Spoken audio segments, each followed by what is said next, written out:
sejahtera untuk kita semua. Shalom. Om Swastiastu, Namo Buddhaya. Salam kebajikan rahayu. Kalau tadi untuk Pancasila itu jadi pembukaan dan penutupan. Saudara-saudara sekalian, seluruh peserta Rakernas keempat partai dan anak-anakku sekalian dimanapun mereka berada, dari Satgas Partai, lalu PAC, lalu ranting, anak ranting, DPC Partai, dan seluruh rakyat Indonesia dimanapun mereka berada yang saya cintai.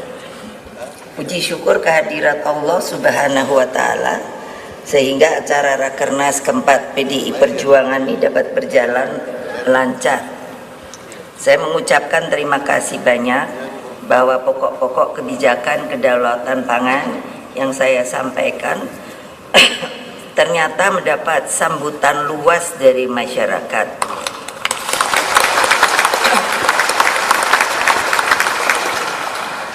Bagi PDI Perjuangan, seluruh kebijakan kedaulatan pangan merupakan seperti yang saya sebut kemarin, itu adalah suatu perjuangan ideologis. Jadi bukan teknokratis, dijabarkan secara teknokratik melalui visi teknis dan bermuara pada peningkatan harkat dan martabat petani, nelayan, dan produsen pangan lainnya. Konsepsi PDI Perjuangan yang dinyatakan dalam manifesto kedaulatan pangan tersebut, di tingkat implementasinya ada beberapa hal yang sudah bisa kita jalankan. Tekad untuk tidak melakukan konversi lahan subur misalnya dapat atau amat segera dapat dilakukan oleh para kepala daerah dan anggota legislatif partai, juga seluruh anggota partai.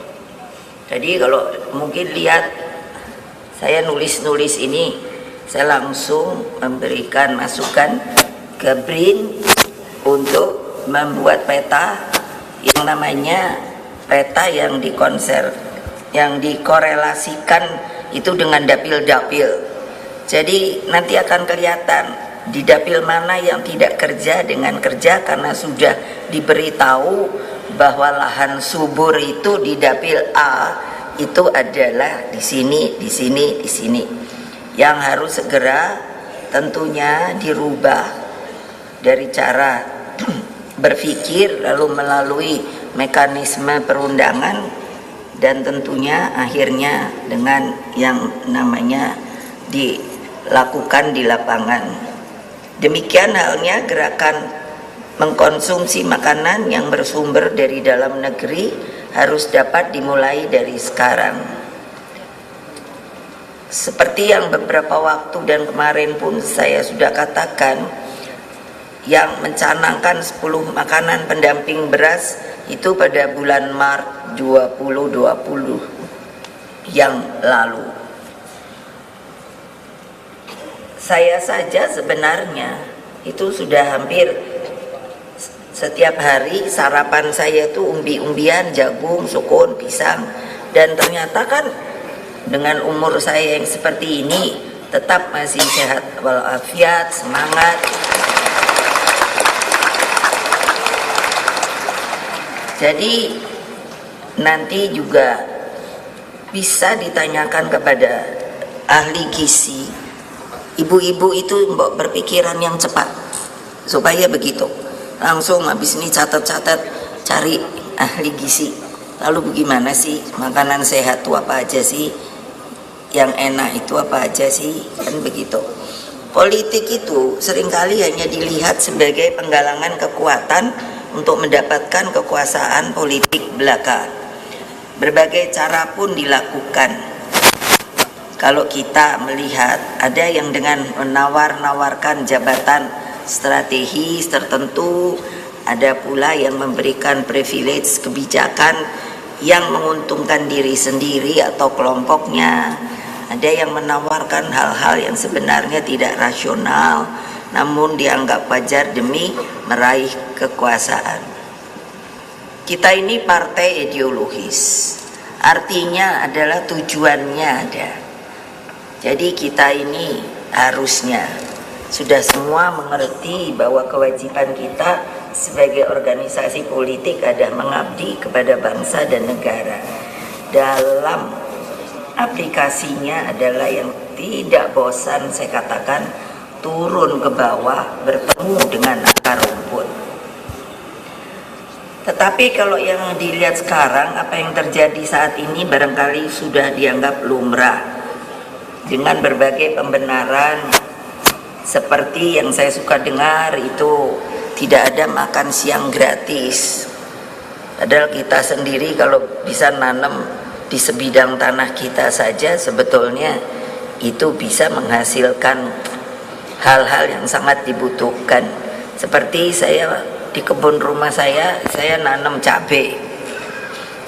Nah, pohon saya hitung itu cabai rawit umpamanya 3 batang saben hari, karena itu kan berbuah, ada yang matang, ada yang ini.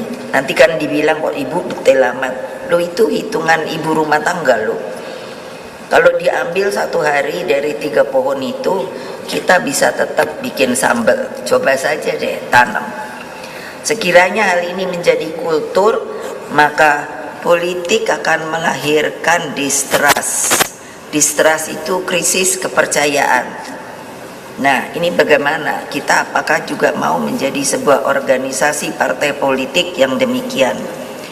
Namun, hal yang paling membahayakan adalah ketika politik itu kehilangan jiwa spiritualnya, rohnya, roh penggerak berupa dedikasi tulus pada rakyat, bangsa, dan negara.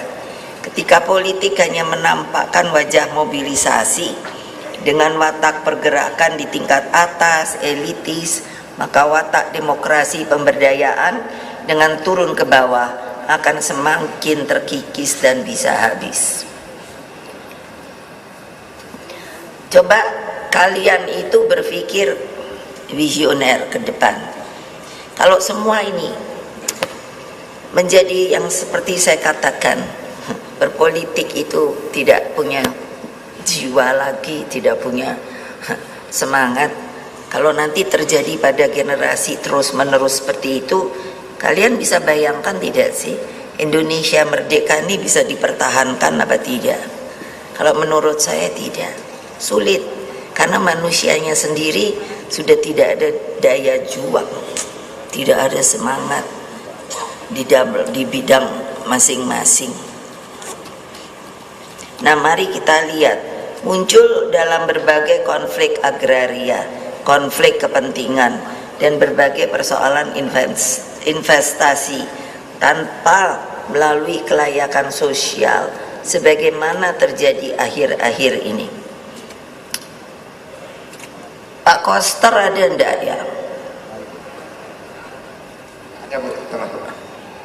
Nah, sekarang beliau sudah PJ ya? Ya, PJ. Tapi ya Bapak silakan duduk. Jadi saya karena Bali itu boleh alhamdulillah dikatakan semuanya itu kita. Jadi saya mengorganisnya itu mudah. Jadi Pak Koster ini yang gubernur Bali juga ketua DPD. Jadi saya bilang, kamu itu mbok pikir Bali itu kecil, rakyatnya hanya berapa sih tapi subur. Mbok kamu pikirkan, coba bikin konsep, yaitu sebuah konsep jangka panjang yang namanya 100 tahun Bali ke depan. Jadi bayangkan kalau kalian hanya sibuk bagi kepentingan diri sendiri, padahal ternyata bisa dengan FGD dan lain sebagainya, insya Allah hal tersebut mulai dijalankan. Tidak terbayangkan kalau Bali itu isinya hanya untuk turisme. Yang saya bilang, saya maksud tanah itu lalu semua sawah yang subur dan lain sebagainya dikonversi, digantikan hanya untuk kepentingan turisme, itu lalu rakyatnya punya apa ya? Coba pikirkan. Kalian ini adalah pemimpin di daerah, jangan lupa loh. Nah, mudah-mudahan daerah-daerah bisa juga mengikuti apa yang telah dibuat oleh Pulau Bali, sehingga siapapun pemimpinnya harus menjalankan konsep itu. Ini sekarang kan amburadulnya itu Bapak Azwaranas, apa? Ganti pemimpin dirubah dengan enaknya. Bagi saya, coba, apa ndak pusing ya? Saya pusing loh. Itu tata pemerintahan Republik Indonesia. Saya bilang pada Pak Jokowi, bayangkan dari presiden itu bikin visi misi itu sampai kepala desa. Ini harus dikoreksi. Nanti kita harus koreksi. Kenapa? Pasti dari yang visi misi presiden ke kepala desa pasti beda dong, dari sisi daerahnya, dari waktu kerjanya dan lain sebagainya. Sehingga dengan demikian yang harus kita bikin adalah sebuah perjalanan konsep Indonesia Raya ke depan, itu adalah dengan sebuah visi misi ataupun apapun namanya, itu akan merupakan jangka panjang. Sehingga siapapun pemimpin akan datangnya, dia harus menjalankan hal itu. Sehingga dengan demikian kita itu menurut saya yang diinginkan oleh Bapak Bangsa Bung Karno, yang namanya keadilan dan yang namanya Indonesia itu bisa berkeadilan dan makmur, itu bukan angan-angan, bukan ilusi. Itu adalah sebuah kebenaran, kecuali tidak dilakukan oleh kalian. Jadi politik itu bukan hanya menampakkan wajah mobilisasi. Bayangkan, saya suka lihat kan, wah orangnya banyak ya. Tapi terus saya pikir, itu namanya mobilisasi. Apa kalau mobilisasi? Ngumpulkan secara fisik. Kalau kalian ini kan kalau ditanya, kamu siapa? Saya PDI Perjuangan. Apa yang namanya tugasmu? Itu jelas. Saya itu sampai bingung. Lah kok saya bilang Pak Jokowi petugas partai, kader.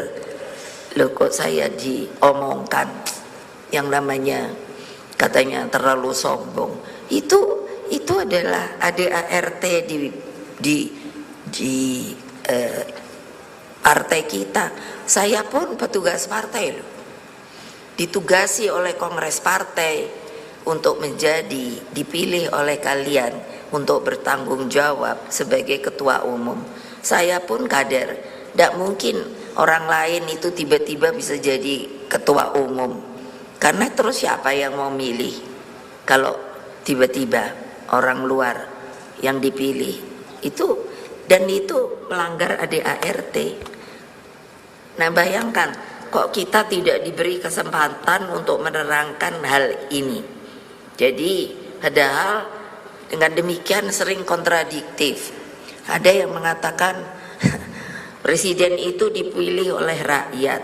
Iya betul, tapi kalau tidak ada organisasi partai politiknya yang memberikan nama, itu kan sudah mekanismenya begitu untuk dipilih. Nah sekarang calon ada 3, itu kan diberi nama oleh partai lain-lain. Jadi harus ditata pikiran kita bahwa itu sebetulnya bukan sebuah hal yang benar. Nah dengan demikian maka watak itu bergeraknya hanya di tingkat atas, elitis. Maka watak demokrasi pemberdayaan dengan turun ke bawah yang saya katakan tadi bisa semakin hilang. Kejadian ini muncul tadi seperti konflik agraria. Saya tidak bisa mengerti, katakanlah, ini kan banyak sekali persoalan di masalah tanah, karena dikonversi sepertinya untuk hal-hal yang lebih bagus. Padahal tidak melihat sebuah visi ke depan. Kalau 1 hektar tanah pertanian itu diambil hanya untuk katakan membangun gedung dan lain sebagainya, berarti ada berapa keluarga? Saya hitung paling tidak ada 3 keluarga kemungkinan karena sudah kehilangan tanah, dia sulit untuk mendapatkan nafkah. Kenapa? Kemarin yang saya terangkan, yang namanya Bung Karno memberi contoh dengan Pak Marhain. Dia semua ada. Hanya yang belum punya adalah apa? Kekuatan, kemandirian untuk lebih daripada apa yang dia punya. Nah, itu harus bagaimana kita lakukan dengan gotong royong. Dengan gotong royong. Kalau kalian sudah tidak mau bergotong royong, tidak mau membela yang namanya kaum papa, yang namanya fakir miskin, untuk nengok saja di kolong jembatan sedang ada apa, itu kalian bukanlah sebenarnya mempunyai roh di dalam sebuah organisasi partai politik yang namanya Partai Demokrasi Indonesia Perjuangan.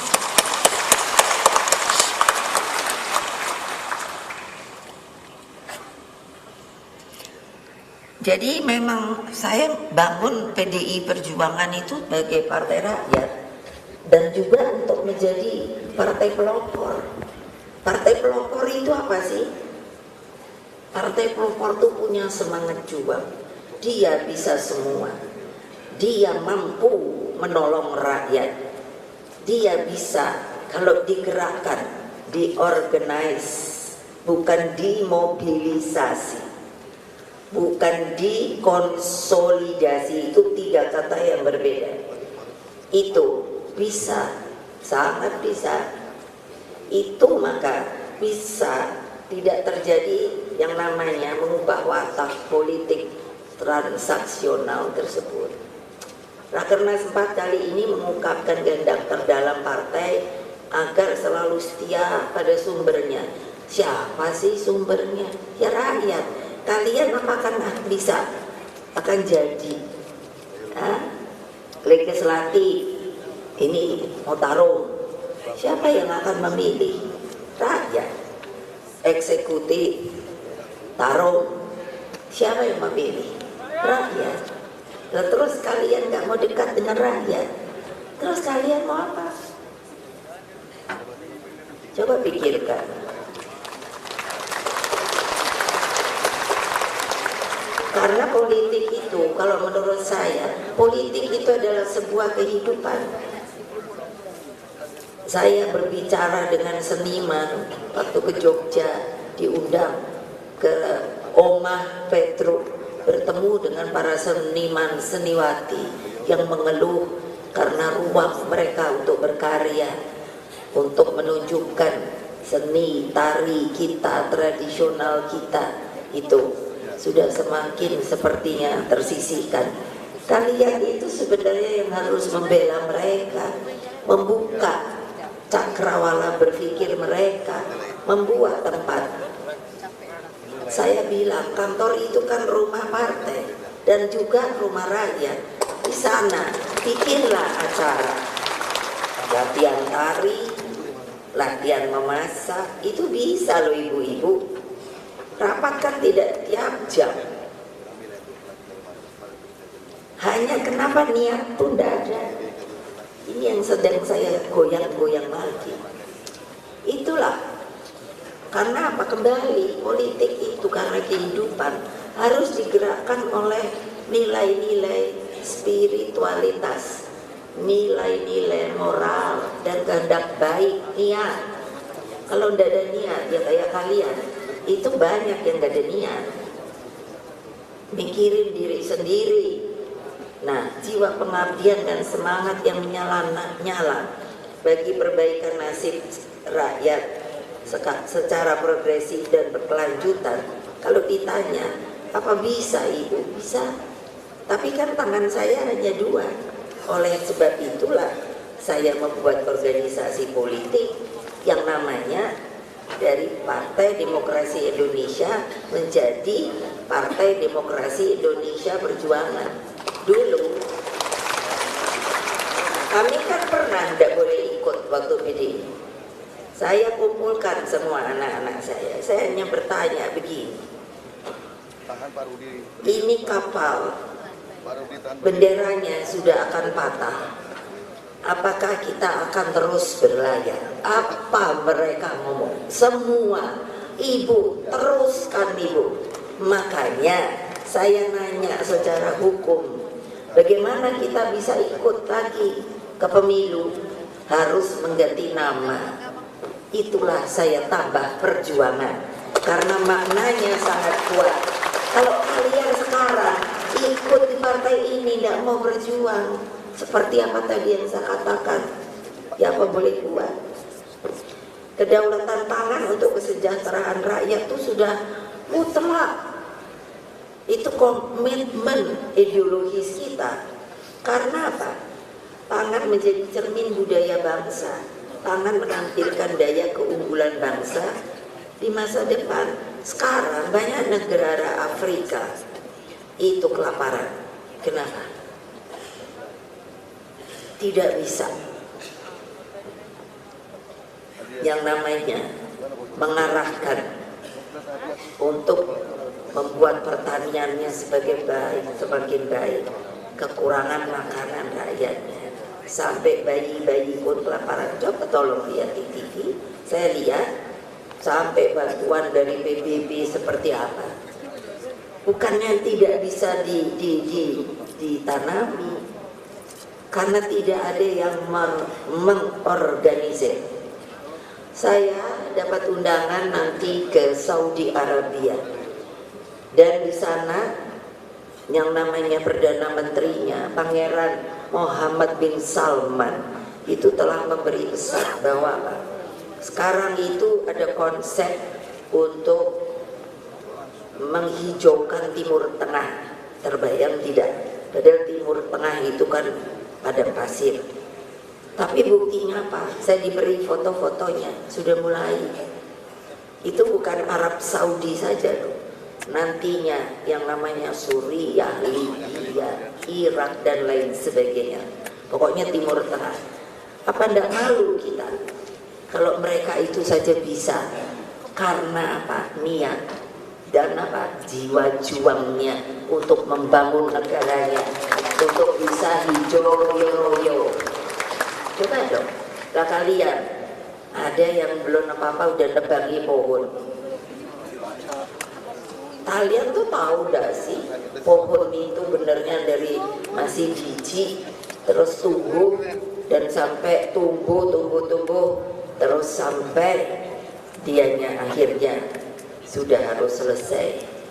Beringin itu bisa 300 tahun. Bayangkan kalian hanya menebang dengan cinso paling tidak 30 menit. Masa gak kasihan? Padahal itu tempat makan siapa? Binatang, burung, tupai, dan itu pun bijinya nanti apa? Ditebarkan oleh binatang, bukan oleh kalian. Gak malu ya? Kalau saya malu.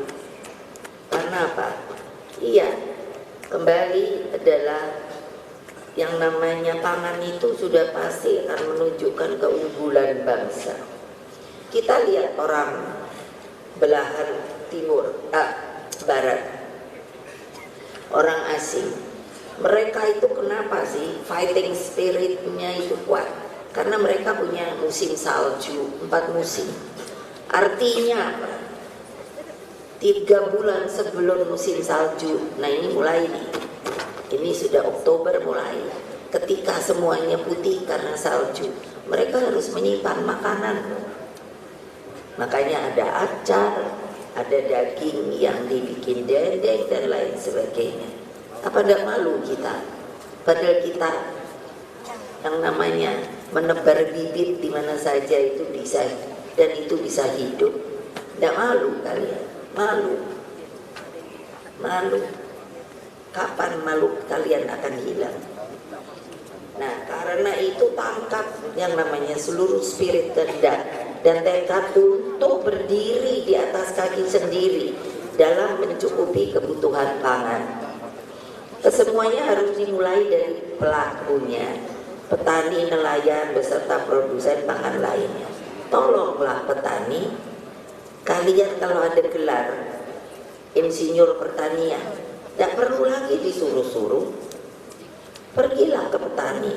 Kamu sebetulnya tahu nggak sih yang namanya kalau pakai pupuk urea, ini pertanyaan pada petani, itu tidak bagus karena ada kimiawinya, apalagi kalau dipakainya terlalu berlebihan. Itu perlu, mereka perlu disuluh. Suluh itu kan seperti api yang apa? Seperti apa itu? Kalau obor itu kan dijadikan suluh. Kalau tidak ada obor itu, kalau gelap-gelap, kan mesti ngikuti itu namanya suluh. Makanya ada penyuluh, sehingga dia bisa mengerti. Lah kalau pada malu, saya dibuat oleh Pak Jokowi sebagai Ketua Dewan Pengarah Badan Riset Inovasi Nasional. Coba saya udah ngomong gini-gini, kalian yang harus mengerjakan, udah nggak mau mengerjakan. Aneh kalau buat saya. Seluruh konsepsi kedaulatan pangan yang telah kita bahas berhari-hari ini harus mampu menampilkan positioning baru, yakni pangan plus. Artinya jangan bisa nanti itu Mbak Ita, coba Mbak bikin hamburger itu rotinya itu aja dari gandum, bisa, yo enak kok. Seperti mie, jangan jadi darat dengan terigu, iya. Sudah ada kok, di mana ya? Kok saya lupa. Saya diberi mie yang dibuat dari ubi jalar. Ada, lah iya toh. Nah itu ada yang teriak porang-porang. Iya betul lah, banyak 10 itu. Kalau kita mau bisa dijadikan hilirisasi produk makanan ke depan. Lah tapi yang itu mau enaknya sendiri. Nah artinya plus kehandalan bibit dan benihnya. Coba seperti Pak Surono Danu, saya itu kenal dari zaman PDI. Dia nongkrong di tempat dia itu karena petani. Terus dia bilang, Bu, kalau saya cari varietas baru boleh enggak? Oh boleh banget. Lah kamu tapi apa ngerti genetika? Ya insya Allah saya otodidak. Lah monggo. Nah sekarang berhasil. Apa itu? Kemauan, tekad. Nah kalian coba, aduh gawat. Nah seperti kemarin ada pameran melihat, saya alhamdulillah, saya bilang Bapak Ganjar, tuh kan cerewet saya dari dulu akhirnya berhasil. Karena dulu waktu saya jadi DPR Jawa Tengah itu melihat Rawapening itu kan tertutup sama eceng gondok. Lah saya bilang orang ini bermanfaat, kalau diambil bisa jadi kompos. Kalau dengan sedikit teknologi, kemarin saya lihat bagus-bagus, bisa kursi, bisa tempat cermin. Itu kreativitas saudara-saudara. Di otak kita ini ada itu, diberi Allah Subhanahu wa Ta'ala. Itu kepintaran pada manusia. Kita tuh beda dengan makhluk lainnya. Kalau tidak digunakan lalu buat apa? Nah itu yang saya suka bingung. Tadi kan saya bilang Saya sendiri bingung. Saya ini tidak boleh, bukan bodoh, tapi tidak boleh kuliah. Banyak yang nggak boleh kuliah, termasuk saya, kakak saya, adik saya. Saya sendiri bingung. Lu alasan tidak boleh kuliah, kenapa? Mau jadi orang pintar tidak boleh. Karena apa? Karena anaknya Bung Karno. Lucu ya. Terus apa? Bapak saya hanya bilang, kamu punya ini, gunakan ini, otodidak, cari pengetahuan di mana saja. Sekarang ini sudah ada YouTube, Google dan lain sebagainya. Tinggal buka, dek. Nah, kok nggak belajar dari situ sih? Coba, manfaatnya luar biasa. Jadi mau dikemanakan? Itu yang saya sedih. Loh, saya suka pikir bapak saya, apa nggak mikir ya dulu bahwa setelah merdeka itu ada efek samping juga yang negatif. Orang lalu rasa kenyamanannya sudah makin besar. Ya udah, orang udah merdeka, ya udah, masa nggak boleh. Kamu nggak bisa mikir kalau suatu saat kita dijajah. Siapa sih yang mikir kalau Rusia berani nyerang Ukraina? Orang Ukraina itu kecil. Tapi kenapa? Itu geopolitik. Kenapa? Itu nutupi pintu gerbang masuk Rusia. Tahukah kalian kalau kalian orang politik? Ayo. Nah, gitu loh. Iya, jadi harus ada terapan yang namanya on farm, off farm. Nanti cari sendiri. Itu artinya apa? Jadi infrastruktur pertaniannya, dan yang terpenting kesejahteraan petani dan nelayannya. Apa nggak sian nih kalau melihat penelayan? Kan saya ya gitu orangnya. Kemana-mana waktu DPR, kenapa saya terpilih terus? Karena ya gitu, ke nelayan nongkrong, ke tempat lelang ikan, baunya saya jadi badannya kayak ikan, dipeluk-peluk sama ibu-ibu yang apa itu jualan ikan untuk lelang. Lah maksud saya, jangan lo kamu bau gitu, kan ya enggak. Ya dipeluk-peluk, keluar saya terus mikir, kok aku bakal bau ikan, kenapa ya? Ya ternyata karena peluk-pelukan tuh kan bajunya udah kena ikan. Tapi ya saya diam aja. Justru saya sangat gembira mereka mau meluk saya. Karena coba kalau kamu datang gak dipeluk kayak yang namanya disulsel, saya cuman terus bismillah, mana sulsel? Itu dulu banyak yang namanya kena lepra. Jadi kalau salaman, masa saya lihat dulu tangan orang bahwa oh tangannya komplit, saya rasakan, waduh jarinya nggak ada nih. Nah, itu karena apa? Lepra. Tapi apa? Saya bonding sama mereka, nggak pilih-pilih kasih. Ya salaman, saya bismillah, ya Allah, saya jangan ketularan. Sampai hari ini saya sehat walafiat. Itu juga berkah Allah loh. Coba kamu ini pikir loh, contoh tuh ada ibu kamu sendiri loh. Masa sih kalau untuk itu aja kamu nggak bisa gitu? Pasti nggak usah ngomong, kamu akan dipilih. Coba itu pengalaman saya saja. Jadi gimana saya harus mengatakan pada kalian bahwa perjuangan tuh memang harus, tidak bisa duduk-duduk tengok-tengok aja gitu loh. Aduh, jadi PDI Perjuangan memperkuat arus politik pada suatu hal yang lebih hakiki, yang berkaitan dengan seluruh kehendak untuk memajukan negeri. Lah kalau anak stunting ribut saya urusan stunting, mengingatkan itu beban kalian mau sekolah karena ininya IQ-nya udah tinggi, terus mau disekolahkan di mana? Di tempat sekolah anak ini cacat. Ayo, saya kagum banget.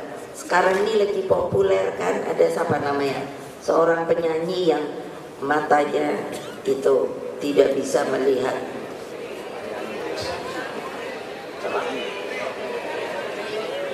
Itu kan artinya kamu mestinya malu sama dia. Itu semangat juang dia. Coba ini kamu komplit, tapi senengannya coba, aduh saya sampai nangis ketika dianya apa? Di mana namanya? Itu yang di luar negeri itu loh. Ya opolah ya, gitu perlombaan. Sampai jurinya itu semua bangun 4-4-nya langsung tet. Artinya sama semua. Karena apa? Orang seperti itu nuwun sewu bisa mau dan dia bisa sampai masuk ke dalam sebuah arena luar negeri, buat saya luar biasa. Coba terus kalian ibu-ibu yang seperti saya bilang, terus anaknya stunting, pusing saya.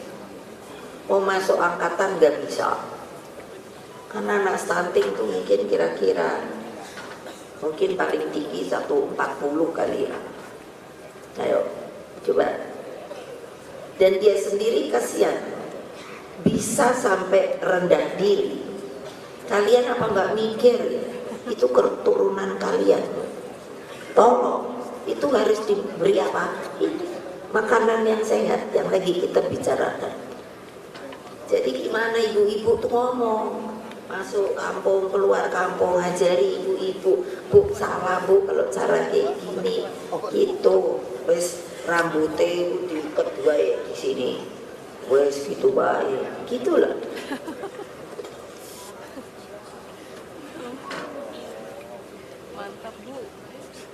Nah, dengan cara ini partai tidak menempatkan pemilu hanya pada persoalan capres dan cawapres.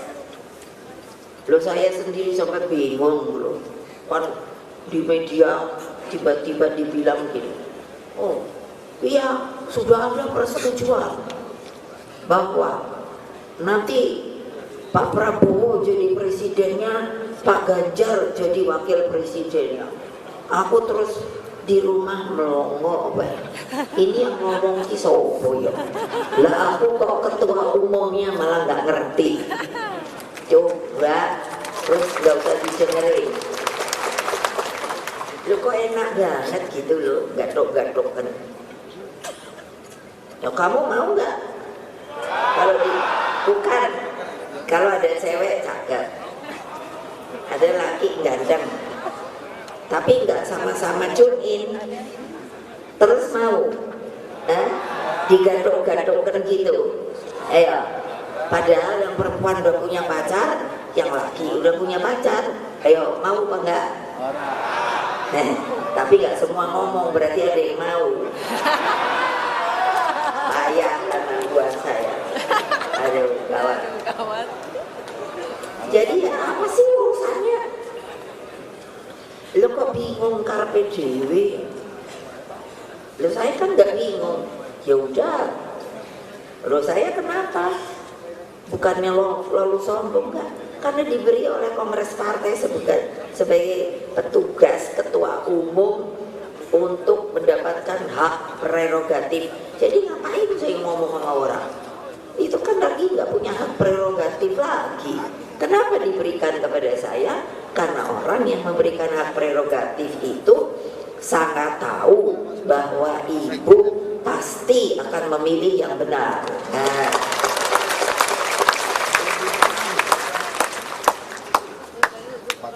Pak Jokowi itu jangan lupa, jadinya itu kalau hitung-hitung 22 tahun. Lama loh. Dari wali kota 2 kali, gubernur berapa tahun gubernur? 2 tahun. 2 tahun. Hah? Dia belum selesai, terus dijadikan ini capres. Coba saya hitung-hitung 22 tahun. Cobain. Nanti ada yang bilang, wah itu udah gak usah diomongin dah. Jadi apa sih? Pemilu yang merupakan persoalan masa depan tentang bagaimana membangun kesinambungan. Jadi ya dimulai dari masa Bung Karno yang telah membuka gerbang kemerdekaan, juga ketika saya memimpin dengan menyelesaikan berbagai krisis ekonomi, politik, dan sosial hingga membuka gerbang demokrasi untuk rakyat. Kini begitu banyak kemajuan pada masa Presiden Jokowi. Kesemuanya harus menjadi satu nafas kepemimpinan PDI Perjuangan hingga pada saatnya nanti. Melalui perjuangan kita semua yang menyatu dengan rakyat, saya yakin, hakul yakin, ainul yakin, insya Allah kalau kita kerja keras, Ganjar Pranowo bisa menjadi presiden ke-8.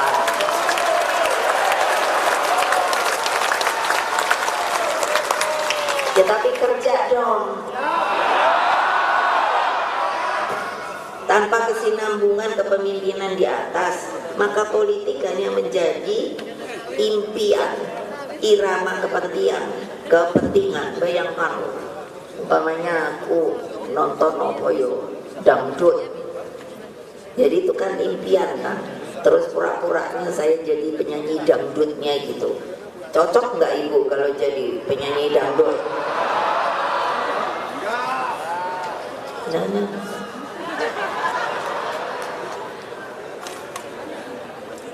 Aduh, kadang-kadang ya ini toyo ntar dulu. Terus tanpa desain masa depan, itu kan kita kalau jadi pemimpin supaya tahu siapa aja boleh kok kalau mau jadi presiden. Persoalannya jangan mikirin haknya, tapi kewajibannya sebagai seorang pemimpin dari sebuah bangsa, negara yang merdeka, berdaulat, dan bebas aktif. Gitu loh. Lah kalau piye yo, gak bisa, ini banyak wartawan sih, jadi saya nggak bisa ngomong bebas. Soalnya kata Mas Nanan Mbak Puan, saya sudah diindoktrinasi. Tapi saya nggak mau kasih tahu. Gitu. Jadi politik itu tanpa kesinambungan ibarat dansa. Itu yang saya gampang jadikan sebuah simbol. Jadi kadang maju, kadang mundur, kadang berputar. Jadi sesuai selera. Makanya disinilah kembali saya tegaskan betapa pentingnya yang namanya Bung Karno itu membuat konsepsi pembangunan ala Bung Karno itu melintas waktu dari 25, 50 tahun sampai 100 tahun akan datang. Itu visioner sekali. Yang namanya pola pembangunan nasional semesta dan berencana. Saya heran. Saya tuh herannya gini, secara politik kenapa ini nggak dipakai lagi?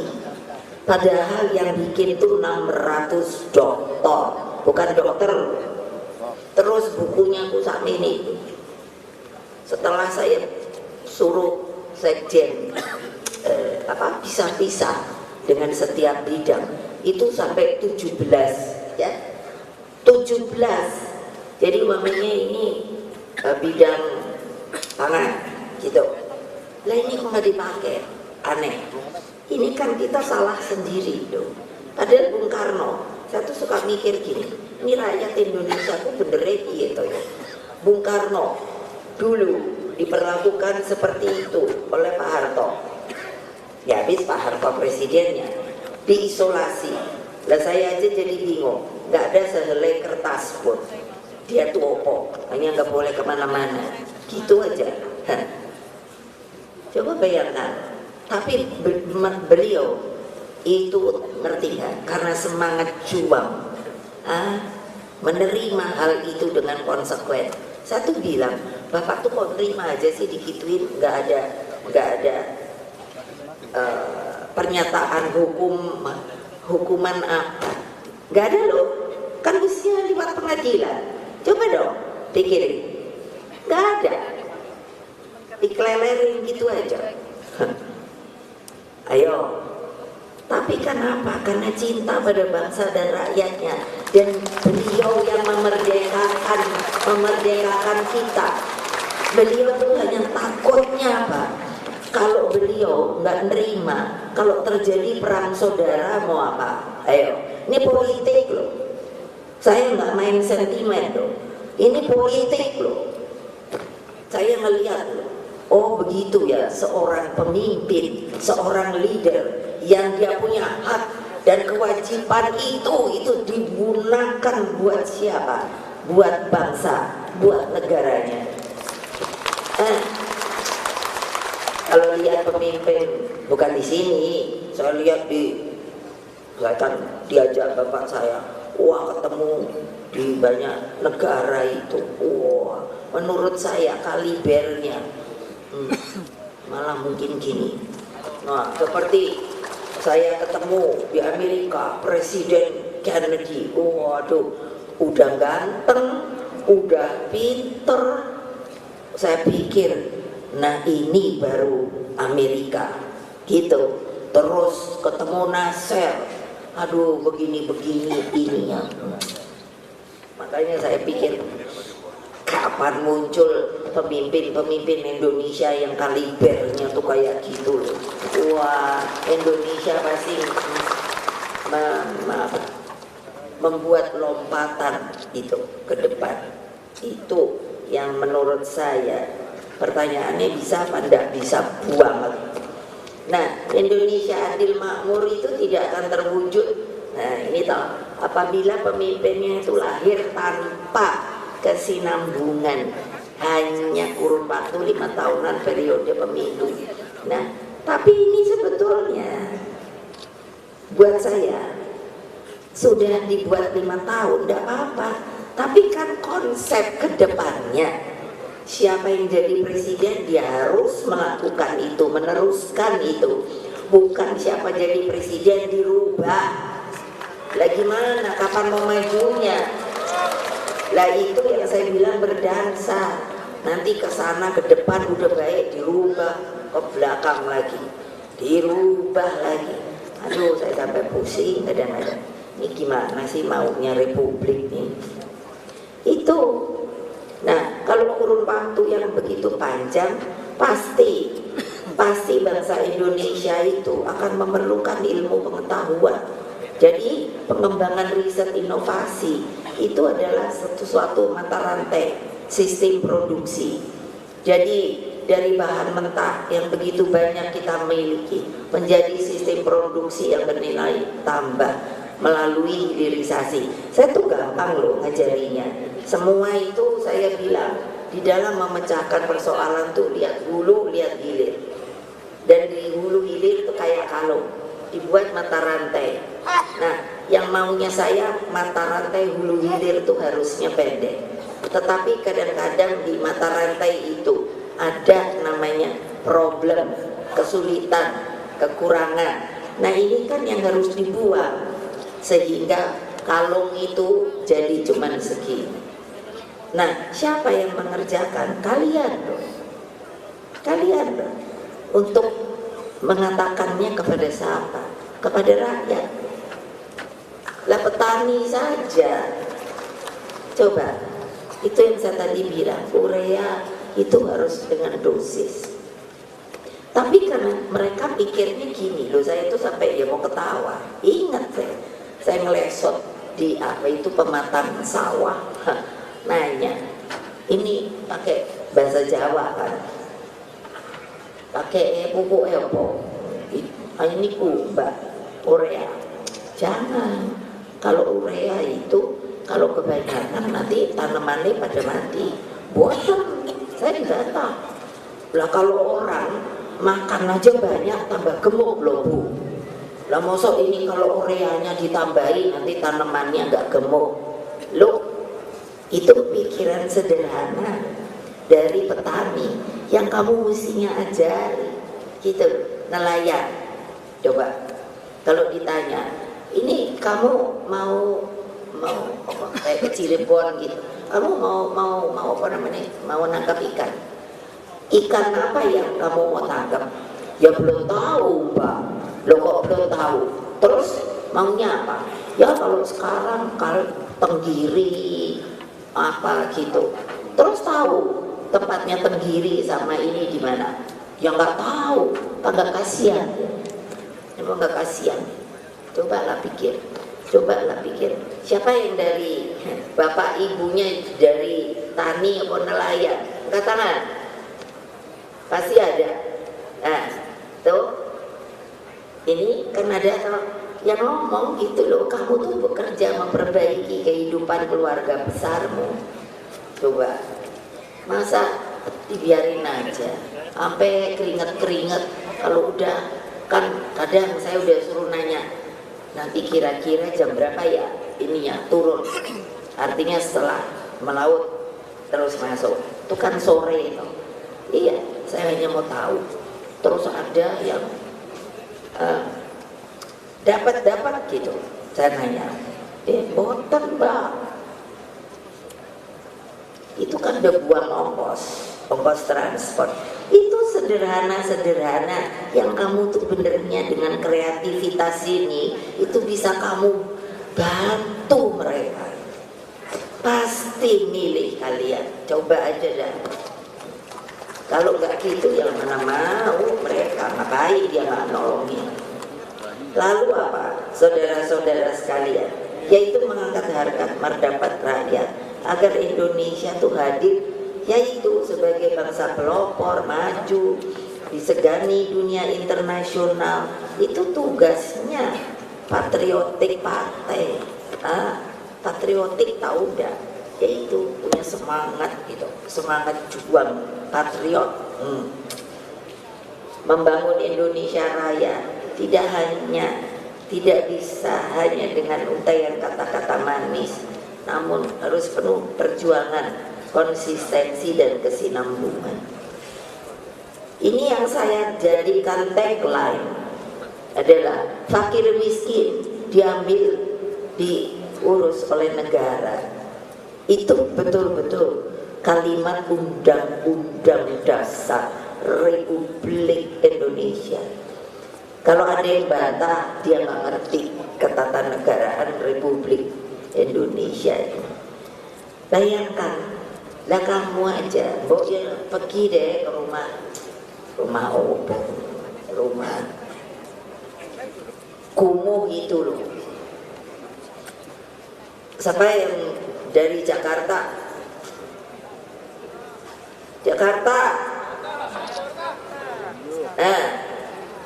Udah pernah liwat ke Gang Senggol apa belum ya? Tuh, saya aja tahu loh Gang Senggol tuh. Jadi ada jalan kali segini. Jadi kalau jalan kita nggak bisa begini. Jadi miring. Jadi betul kan tuh yang ada yang bilang betul. Iya, saya tadinya anak presiden, tapi tahu saya pergi itu ke Jakarta Utara, rumahnya itu numpuk gak jelas.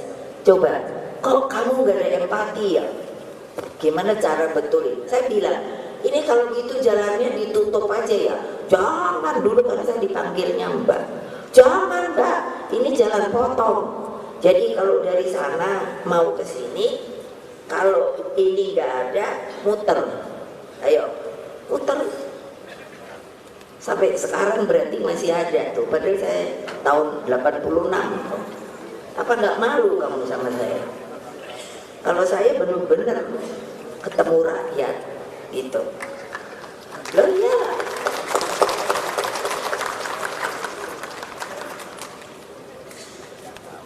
Jadi PDI Perjuangan itu maunya jadinya partai yang menyatukan ide dan praktek. Jadi kan saya yang membuat ide, memberikan ide pada kalian, lalu saya suruh kamu yang praktekkan. Nah, saya melihat, lalu antara gagasan masa depan dan realitas yang dicapai hari demi hari yang membawa kemanfaatan bagi kemajuan negeri. Menurut saya, kadang-kadang sedih saya. Kita ini dibilang lumbung pangan dunia, banyak yang bilang gitu. Buang makan jeruk ada bijinya, jadi. Loh tapi kok sampai seperti yang kemarin juga saya katakan harga-harga bisa naik. Itu kan sebetulnya sebuah refleksi masa lalu. Sekarang udah gak bisa begitu. Tapi apa? Harus kerja keras. Kalau enggak, sudahlah.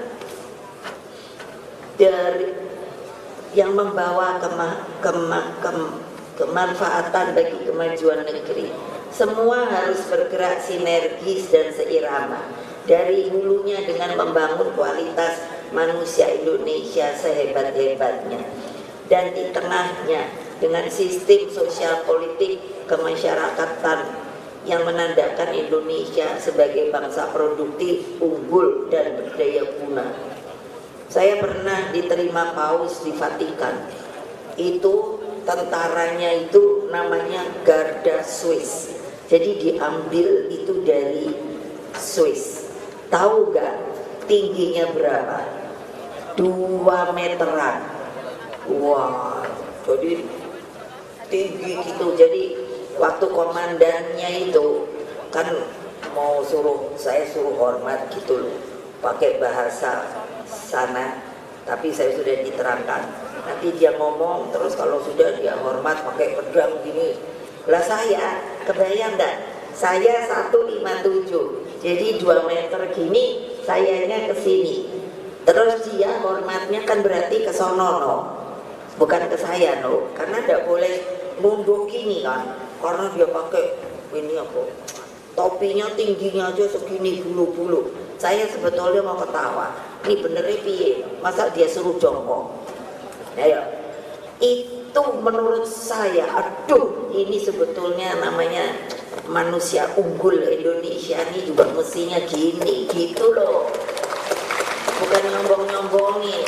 Lah sekarang kena stunting. Gimana aku gak pusing? Untung ada Mbak Ita, bukan nyombongin Mbak Ita. Dia itu orangnya cerewet, cak-cak, cepat ngerti. Nah ditiru gitu loh ibu-ibu. Jangan terus ngiri. Ibu-ibu kan kadang gitu, ibu itu ais, dan nggak ada pelajaran yang mau diambil. Saya tuh kan maunya gitu. Cucu saya aja tuh, saya suruh, ada mungkin mudah-mudahan satu nanti di 180.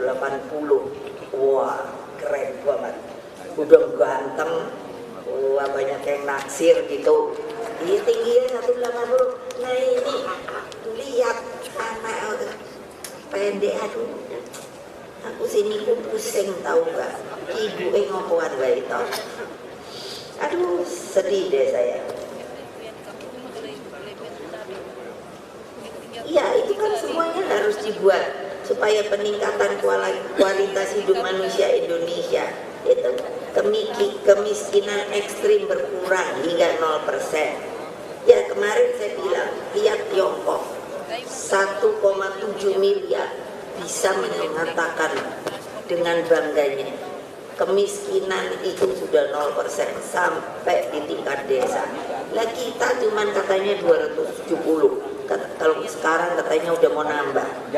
Nah itu aja melehet, nggak bisa, masih banyak orang miskin dan lain sebagainya. Saya heran, apa nggak ada empati kalian ya? Padahal apa sih namanya, lihat gitu setiap hari apa rame-rame gotong royong, ibu-ibunya bikin makanan, nasi bungkus, terus pergi nyari mereka yang masih hidupnya sederhana. Itu akan diberkahi loh, luar biasa kalau seperti begitu tuh. Bayangkan pendidikannya tuh hebat gitu, aduh. Karena hebat tuh kenapa? IQ-nya tinggi. Saya sudah ngomong loh sama Pak Asban bahwa nanti di dalam, kalau bisa melakukan sebuah perubahan itu harus dicari anak-anak yang IQ tinggi. Supaya apa? Udah pasti dia akan lebih ngerti. Disuruh gininya gitu, bukannya diskriminasi, tidak. Maunya semua orang Indonesia IQ tinggi. Tapi ya gitu, ibu-ibunya harus belajar makanan apa yang membuat IQ tinggi. Nah, pekerjaan rakyat tersedia, keadilan semakin terasa, semangat untuk maju menjadi sebuah kultur bersama bangsa. Coba bayangkan kalau seperti itu, ibu bisa bayangkan loh, Indonesia itu dalam imajinasi ibu seperti juga yang diimajinasikan Bung Karno, bahwa kita merdeka bukannya menikmati hari ini, tapi itu merupakan jembatan emas ke sana. Itu makanya bisa sampai 100 tahun, 200 tahun, 300 tahun dengan yang namanya generasi barunya itu keren-keren, tinggi, terus kelihatan gitu, matanya bersinar, terus terasa sekali yang mau menjadi pejuang gitu, terus IQ-nya pada tinggi-tinggi. Waduh, aku pikir kapan aku ngalami koyo-koyo ya. Ya kalau ibu kali udah di sana lah, gitu loh. Ayo dong, ibu-ibu loh, yang lagi punya anak gadis, coba tanya, ini angkat tangan. Siapa yang ibu-ibu yang anaknya masih gadis? Nah, diajarin. Nanti kalau ini cari pasangan itu yang tinggi, yang ganteng, terus yang IQ tinggi. Nanti yang keluar produknya pasti juga keren. Udah nggak usah bapak-bapak yang tadi kemarin ibu bilang di toko tadi ya. Iya, udah nggak usah aja. Tuh, katanya Pak Oli meralat bahwa IQ itu datangnya dari bapak-bapak, dari ibu-ibu. Iya iyalah, tapi kan kalau dipadukan lagi bapaknya yang IQ, saya tuh suka mikir, saya kan pernah di psikologi, itu rata-rata itu kan antara 90-an. Terus saya juga mikir, wah kalau di atas 100 gitu kan keren gitu. Karena apa? Dari sinar mata aja kelihatan. Waduh gimana ya? Susah ngomonginnya. Lalu kalau ditanya tuh langsung jawab kakak gitu. Aku seneng banget. Ini peneliti di BRIN itu 10.000 kalau lagi ketemu gitu. Wah kalau ditanya itu wah cepet jawab. Tapi apa? Masih ada kelemahannya. Sama juga kayak kalian. Kamu sudah menjalankan ke lapangannya itu di mana? Kapan? Ada diam semua. Jadi teoritis. Nah ini yang saya nggak mau. Mesti turun ke bawah. Coba ya tahun berapa ya yang namanya impian saya itu bisa terkabul.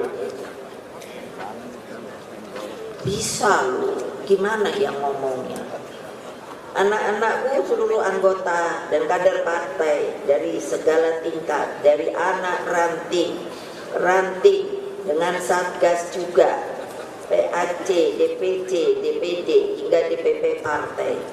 Coba ya, saking mereka cinta dengan PDI Perjuangan, itu sampai satgas itu kan itu terbentuk tahun juga waktu zaman PDI.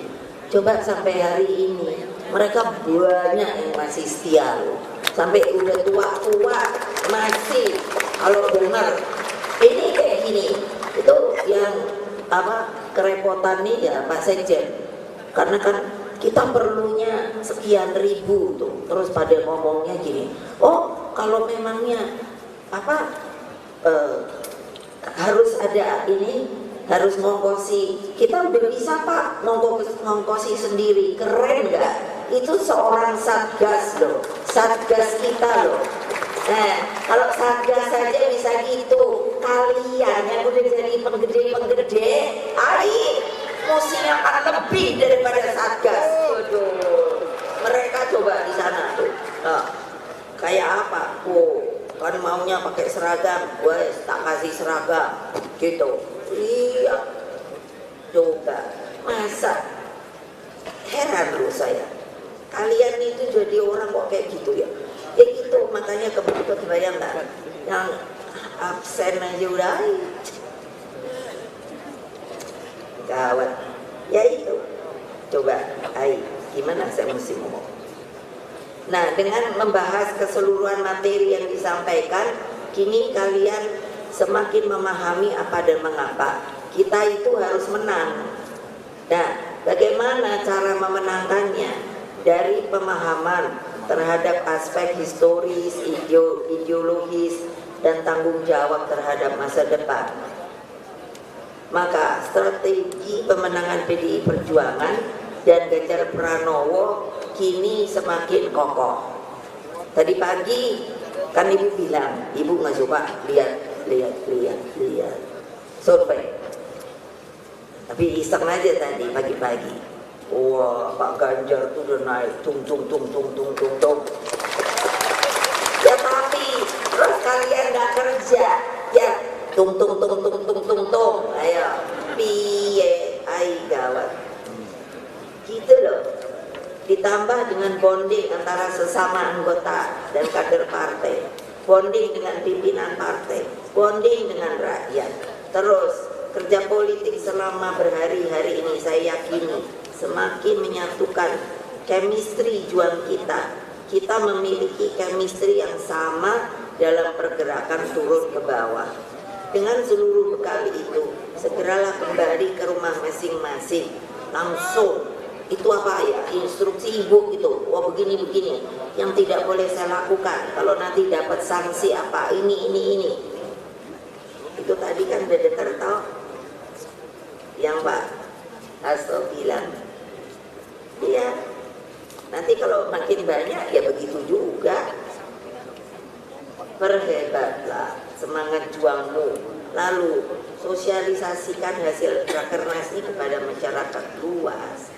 Sosialisasinya tuh apa? Bukannya cara rapatnya gini, apa yang telah diputuskan dalam rekomendasi bahwa kalau kita itu mau berjuang untuk menjalankan yang namanya itu kebutuhan pangan secara berdiri di atas kaki sendiri, dan dengan demikian dapat menjadikan rakyat itu menjadi sejahtera, adil dan makmur.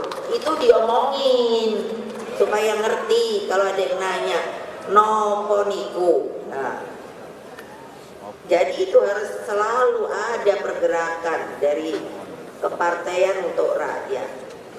Sampaikan salam saya pada seluruh simpatisan, anggota dan kader PDI Perjuangan, juga termasuk sukarelawan. Sampaikan salam saya kepada rakyat, solid bergerak untuk Indonesia Raya.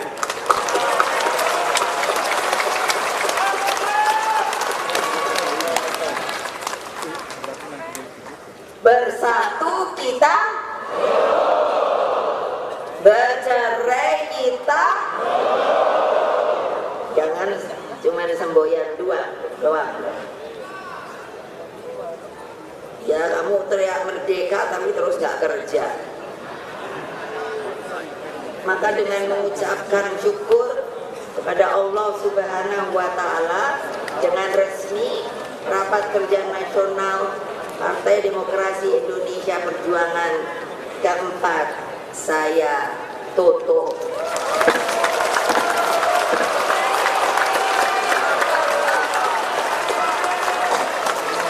Wassalamualaikum warahmatullahi wabarakatuh. Om Santi, Santi, Santi Om. Salam Pancasila. Merdeka! Merdeka! Merdeka!